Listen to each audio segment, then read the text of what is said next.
Hey friends, welcome to Meals with Maria. Today we're going to be cooking with this $1.50 can of flaky biscuits from Walmart. I'm going to have 3 recipes for you because this is too cheap not to use to make quick and easy meals. This video is also in collaboration with Tiffany over at Small Town 6. She has an amazing channel. She has 4 children, a husband, and she does grocery hauls, meal plans, meal prep, day in the life, just regular family stuff. She has an amazing channel and things that I know that you will love, and she's going to also give you more delicious biscuit recipes.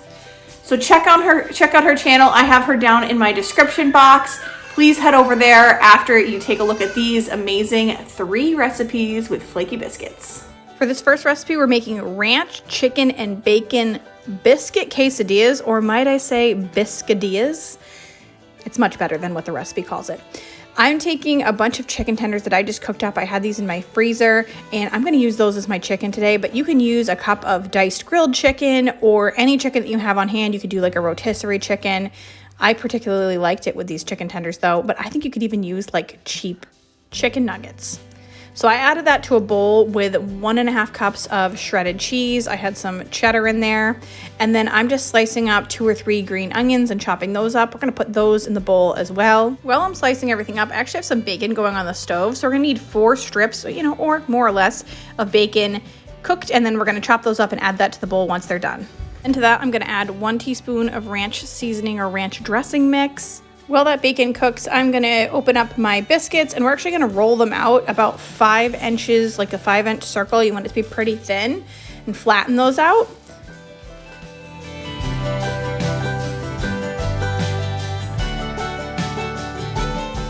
You see later in the video, I try and flatten some biscuits again, and I smartened up a bit, and I got some flour. So I'd recommend you get a little bit of flour to make sure that it's not sticking to your cutting board and your rolling pin.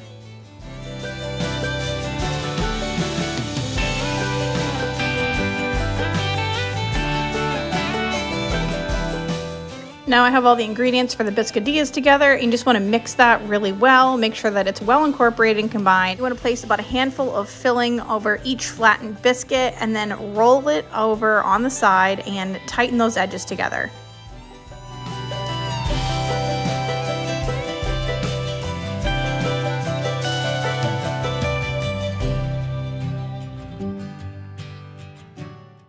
You want to add some butter or oil to a pan over medium heat, and then place your biscuitilla in the skillet. And then you want to take a pan and press it on top of those biscuittillas to kind of press them down. So it's kind of like a sandwich press. Now, I had used this pan for my bacon, and what I wasn't thinking about is that it retained heat from cooking the bacon. So by the time I flipped them over, unfortunately, they got a little bit crunchy. Luckily, if you can kind of see in the back there, I did have a second pan going, and those did not overcook. So it really was related to the fact that my pan was already hot and had already retained heat.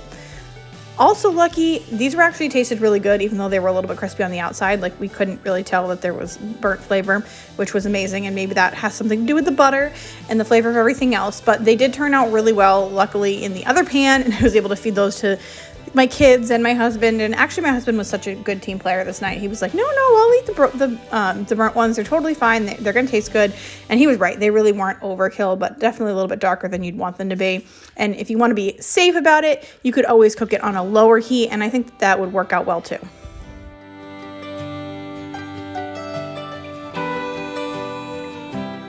We just served these with some sour cream, and they were a huge hit in the family, and they were super easy to make, super fast. And basically, if you have some chicken on hand, some cheese, maybe even just like bacon bits, you can find those. These are so simple and so inexpensive.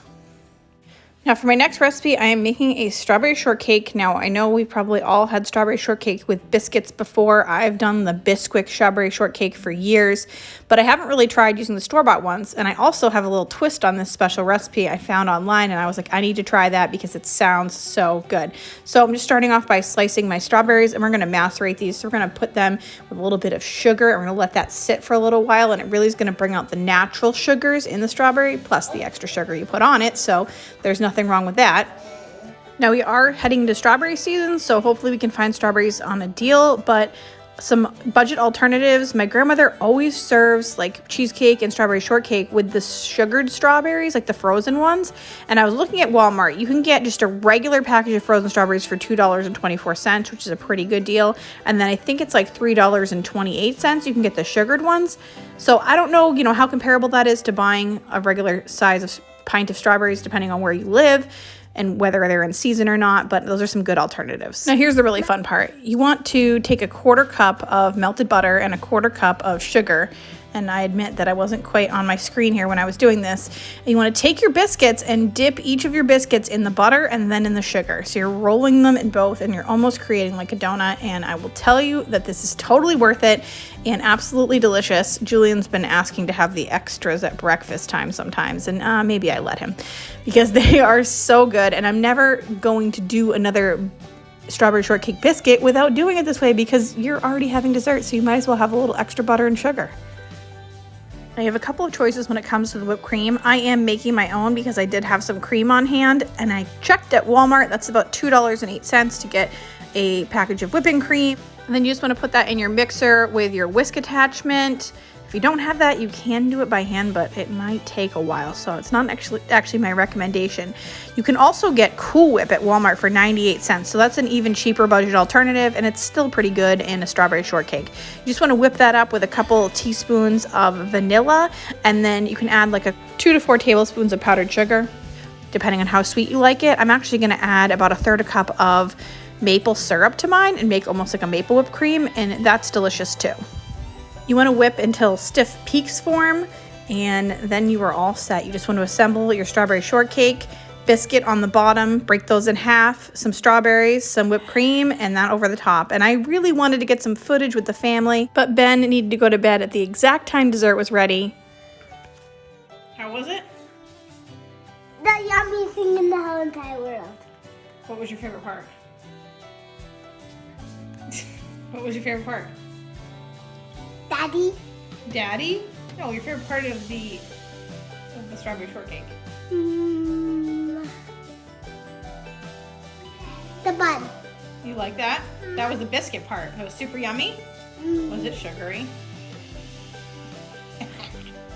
I got to enjoy mine a little later, but this is an amazing spring and summertime treat.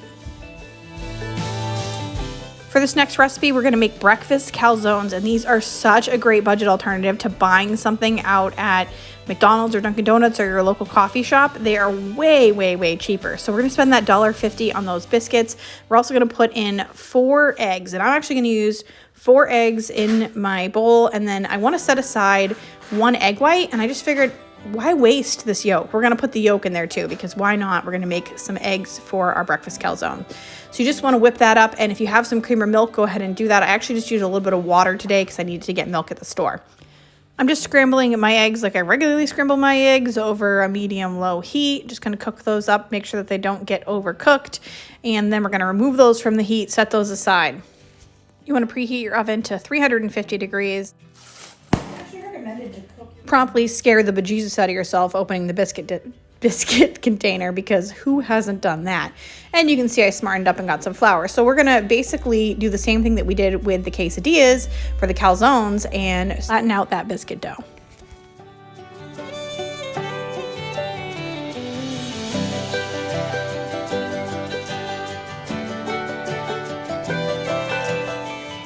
Then you're gonna need about 1/2 cup of your favorite cheese or whatever you have on hand. I happen to have what's left of this block of cheddar, so I'm gonna use that.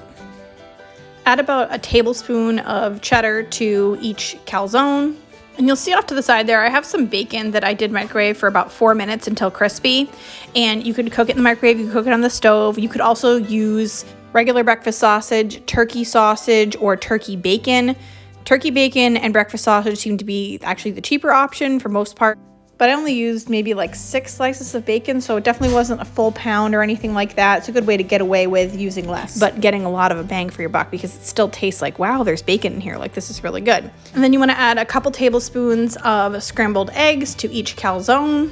Then you want to fold your biscuit over and pinch it together well. So you want to make sure that it's really tight, make sure that it's well sealed.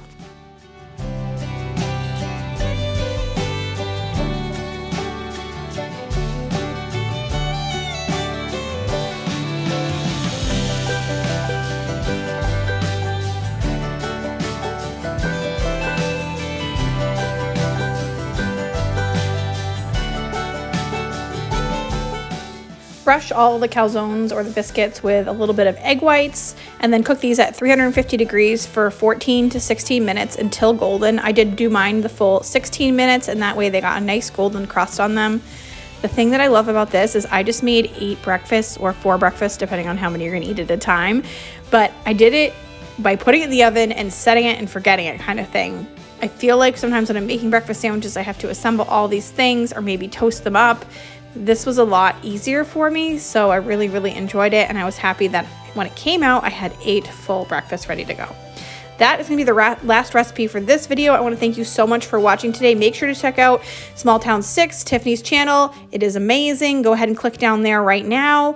And make sure to like this video if you haven't already. Subscribe to my channel and hit the notification bell so you don't miss anything. I am providing 3 budget videos a week now, and you really don't want to miss that. If you like cooking with pantry staples, I do have an amazing cooking with macaroni and cheese video that I will pop up at the end here. I do recommend you check out Small Town 6 first, but after that, make sure to check out that macaroni and cheese video as well. Thank you all, and I'll see you all very soon.